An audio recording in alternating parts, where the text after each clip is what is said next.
जी students, topic हमारा continue है analysis of transactions. Question में हमें ट्रांजैक्शंस को एनालिसिस करने का कहा जाता है। Describe a transaction, sentence explain करें। कुछ बैलेंसेस दिए होते हैं आपको, इक्वेशन सॉल्व हुई भी दी होती है। तो समटाइम्स ऐसा भी होता है कि आपको ट्रांजैक्शंस को आपने खुद आइडेंटिफाई करना होता है। बैलेंसेस आपको गिवन होते हैं और उन बैलेंसेस को देखते हुए आपने ट्रांजैक्शन एक्सप्लेन करनी है। इससे प्रीवियस हमने जो क्वेश्चन सॉल्व किए थे तो उसमें हमें सवाल में क्वेश्चन दिए होते थे, ट्रांजिशन दी हुई होती थी और उन ट्रांजिशन से हम लोग क्वेश्चन सॉल्व किया करते थे। और अब हमें उस क्वेश्चन को इक्वेशन के ज़रिए क्या करना होता है, एनालिसिस करना होता है और सेंटेंस डिस्क्राइब करने होते हैं। तो एग्ज़ाम में क्वेश्चन हर तरह से आते हैं और हर तरह से ही आपको एक तरीके से प्रिपेयर होकर जाना चाहिए। क्वेश्चन कहते हैं 7 transactions of Rahman company are summarised below in equation form. Equations पहले से बना बना के दी हुई हैं। अगर एग्ज़ाम में इस तरह से क्वेश्चन आता है तो उसमें इक्वेशन फॉर्म बनी हुई होगी। आपने उस टेबल को रीड करना है, पढ़ना है, अंडरस्टैंड करना है और उसमें से अपनी जो सेंटेंस एक्सप्लेन करने कर रहे हैं आपको उसको एक्सप्लेन करके दिखाना है। For each of the transition A to G you are to write a separate sentence explaining the nature of the transition. जो सीरियल नंबर ए में जो सॉल्व हुआ है ए से लेकर आगे जी तक के हर एक में आपने एक सेंटेंस सेपरेटली डिफाइन करना है, एक्सप्लेन करना है, एक इन्फॉर्म करनी है ट्रांजेक्शन की क्या हुई होगी। चलें फर्स्ट वन अगर देंगे, बैलेंस तो लिखे हैं पहले से बैलेंस था कैश का 20,000, रिसीवल पहले से मौजूद है 60,000। पहले से मतलब यानी कि प्रीवियस मंथ, जब प्रीवियस मंथ से इस मंथ में हम लोग शामिल हुए, दाखिल हुए, तो इट मीन्स कि हमारे पास पहले से कैश मौजूद है, रिसीवल मौजूद है, लैंड मौजूद है, इक्विपमेंट, अकाउंट पेबल और कैपिटल मौजूद है। और ये सारे एसेट्स हमें पहले से लायबिलिटी गिवन है, कैपिटल मौजूद है। वो कह रहे हैं सेपरेट सेंटेंस एक्सप्लेन करें हर एक के लिए एक ट्रांजिशन लिख के दिखाएं, यानी कि ए का एक अलग लिख के दिखाएं सेंटेंस, जी का अलग लिख के दिखाएं, बी का, सी का, इस तरह से। चलें ए में अगर इसको ऑब्जर्व करें, पहले कैश था देखें 20,000, 9,000 से कैश प्लस हुआ माइनस हुआ पता नहीं है, लेकिन बाद में कैश से आप आइडेंटिफाई कर सकते हैं कि ये कैश माइनस हुआ है प्लस हुआ है। तो 20,000 पहले कैश था, नाउ द कैश इस कितना है, 11,000 है। तो 11,000 का मतलब ये है कि ये 9,000 से कैश क्या हुआ है, माइनस हुआ है, प्लस नहीं हुआ। तो 9,000 से कैश माइनस हुआ है। अच्छा, कैश अगर माइनस हुआ तो ये पैसे गए कहाँ पे, किस चीज़ के लिए गए। तो सेम लाइन में अगर देखें, लैंड 27 थी, 9 में प्लस हो रही है और 36 हो चुके हैं। तो इट मीन्स कि हमने लैंड परचेज़ की होगी, ज़मीन ख़रीद के लेकर आए बिज़नेस के लिए, कारोबार में हमने लैंड परचेज़ की, कितने की, 9,000 की। और ये 9,000 डिफरेंस सिर्फ कैश से माइनस हो रहा है, यानी कि एक एसेट बढ़ रहा है और एक एसेट कम हो रहा है और बाकी तमाम जगह पे कभी नो इफेक्ट पड़ रहा है। और बैलेंस में अगर देखें तो बैलेंस भी आपको इन्फॉर्म कर रहा है कि पहले 20 था, 11,000 हो गया, तो हमें ए का एक सेंटेंस लिख के दिखाना है। चलें ए का हम सेंटेंस लिख देते हैं। सॉल्व सोल्यूशन देखें, इस तरह सॉल्व करें क्वेश्चन को। ए में लिखेंगे purchased land for cash ₹9,000। Just आपने खाली क्वेश्चन को देखना है और क्वेश्चन को देखते हुए हर एक के लिए अलग अलग इंडिविजुअल सेंटेंस को एक्सप्लेन करना है। तो जिस तरह मैंने ए को एक्सप्लेन किया है, परचेज लैंड फॉर कैश 9,000, इस तरह सेंटेंस को एक्सप्लेन कर दीजिए। नंबर बी में आ जाए। बी में कहते हैं कि 15,000 से कैश प्लस हुआ है माइनस हुआ है, तो आप ये चेक कर लें। पहले कैश था 11,000 और अब ज़रा ऑब्ज़र्व करें कैश 26 से, तो 11 में 15 प्लस किए या माइनस किए कि 26 हो गए। आई थिंक प्लस किए होंगे, तभी आपका कैश 26,000 है। इट मीन्स कि कैश के कारोबार में क्या हो रहा है, प्लस हो रहा है 15,000 से। और ये 15,000 कैश अगर देखें सामने कहाँ पे, ऑनर इक्विटी में प्लस किए माइनस किए चेक कर लें। पहले क्या ऑनर इक्विटी थी 82,000 और अब ऑनर इक्विटी कितनी है, 97,000, यानी ऑनर इक्विटी में इजाफा हुआ है। कितना इजाफा हुआ, 15,000 का। तो दो जगह इफेक्ट हो रहा है, कैश में भी इजाफा हुआ और ऑनर इक्विटी में भी इजाफा हुआ। यानी हम ये कह सकते हैं कि ऑनर ने कारोबार में पैसे इन्वेस्ट किए होंगे मज़ीद, ये भी ठीक है सेंटेंस। और ये भी हो सकता है कि अभी हमने कोई कमीशन सर्विसेज, हमने कोई रेंडर्ड सर्विसेज परफॉर्म की होंगी ऑन कैश पे, जिससे हमारे क्लाइंट ने, कस्टमर ने हमें कैश दिया। और हम पहले भी कह चुके हैं कि उस कैश के साथ साथ ऑनर इक्विटी में इजाफा होता है रेवेन्यू की वजह से। यानी जो आपने रेवेन्यू अर्न किया होगा, पैसे कमाए होंगे। प्रीवियस हमने टॉपिक्स में रेवेन्यू और एक्सपेंस को डिस्कस किए थे, ट्रांजेक्शन्स को। तो यहाँ पे देखें सेंट नंबर बी में हम ये लिख सकते हैं, rendered commission services and received cash ₹15,000। 15,000 का हमने कमीशन सर्विस का काम किया होगा, जिससे हमारे कैश में भी इजाफा हुआ, ऑनर्ड इक्विटी में भी इजाफा हुआ। यानी कैश भी प्लस हो गया, ऑनर्ड इक्विटी प्लस हो गई। और प्लस का माइनस का हम कैसे आइडेंटिफाई करें, प्लस माइनस हुआ है तो आप बैलेंस देख लें बिफोर एंड आफ्टर, कि बी ट्रांजेक्शन से पहले कैश क्या था और बी के बाद क्या बैलेंस है, तो उससे आप जरिए आइडेंटिफाई कर सकते हैं। कैलकुलेटर यूज़ कर सकते हैं प्लस माइनस करने के लिए, देखने के लिए, चेक करने, एग्जाम में अलाउ होता है ये। तो नंबर बी का जो सेंटेंस है वो आप लिखेंगे, rendered commission services and received cash ₹15,000। सी में कहते हैं, देखें सी में 26 पहले कैश था, 7,000 से कैश प्लस हुआ है। प्लस कैसे हुआ देखें, क्योंकि के बाद में कैश 33 हो चुका है, तो इसीलिए 26 में आप ये कैश 7,000 प्लस किया होगा।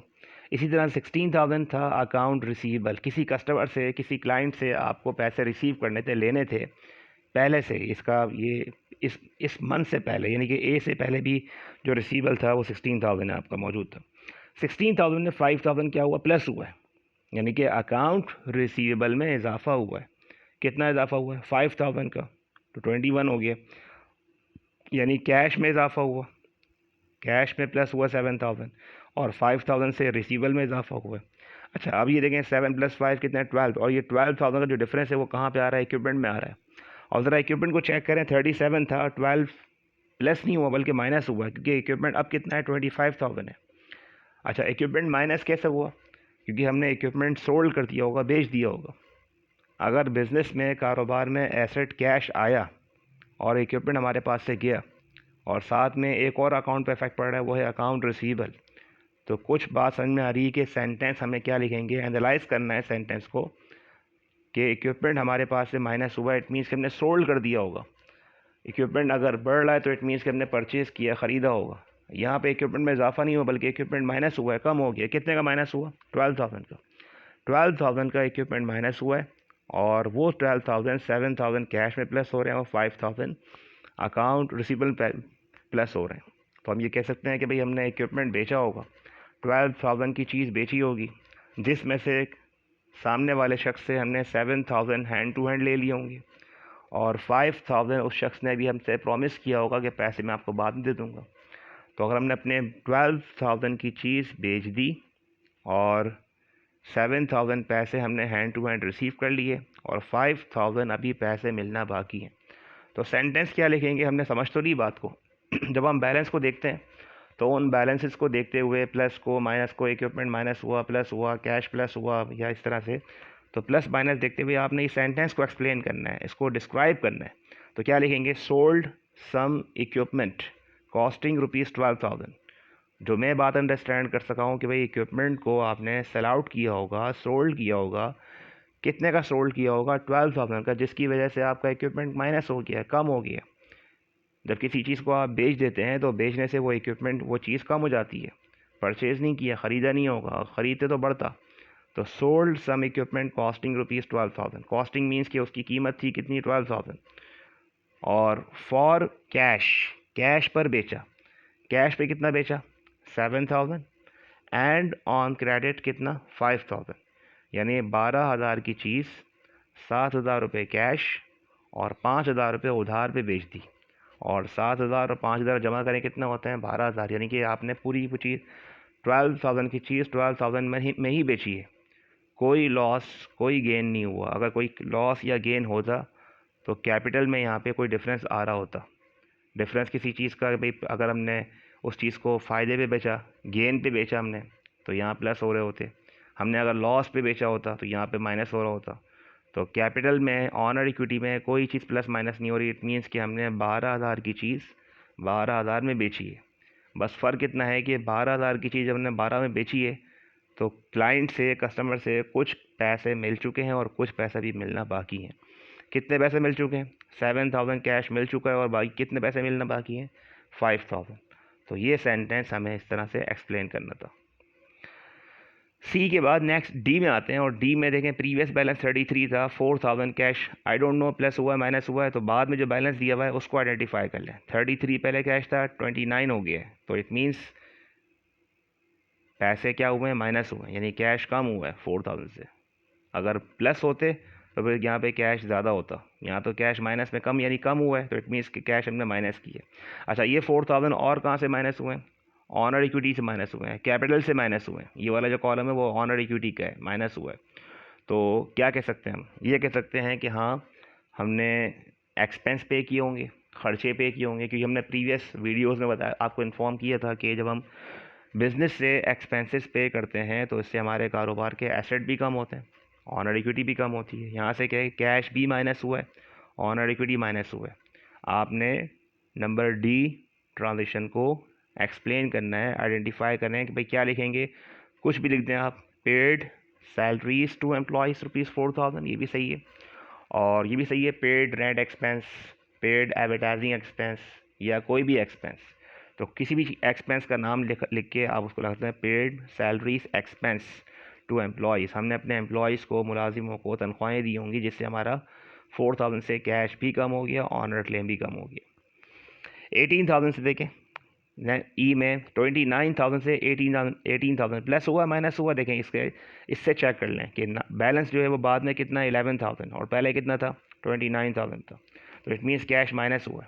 अच्छा, जो कैश माइनस हुआ 18000, ये सेम एग्जैक्टली डिफरेंस और कहाँ पे आ रहा है? देखें, सेम एग्जैक्टली 18000 का डिफरेंस कहाँ पे आ रहा है? अकाउंट पेबल में आ रहा है, लाइबिलिटी में आ रहा है। और देखें लाइबिलिटी पहले कितनी थी 18000, और 18000 से लाइबिलिटी देखें यहाँ पे क्या हो रही है, प्लस हो रही है माइनस हो रही है, आप हिसाब लगा लें। अब लाइबिलिटी ज़ीरो है, तो इट मीन्स कि आपने पैसे दिए होंगे, क्रेडिटर को आपने कैश पे कर दिया होगा, जिससे आपकी लाइबिलिटी भी कम हो गई और कैश भी कम हो गया, कैश भी माइनस हो गया।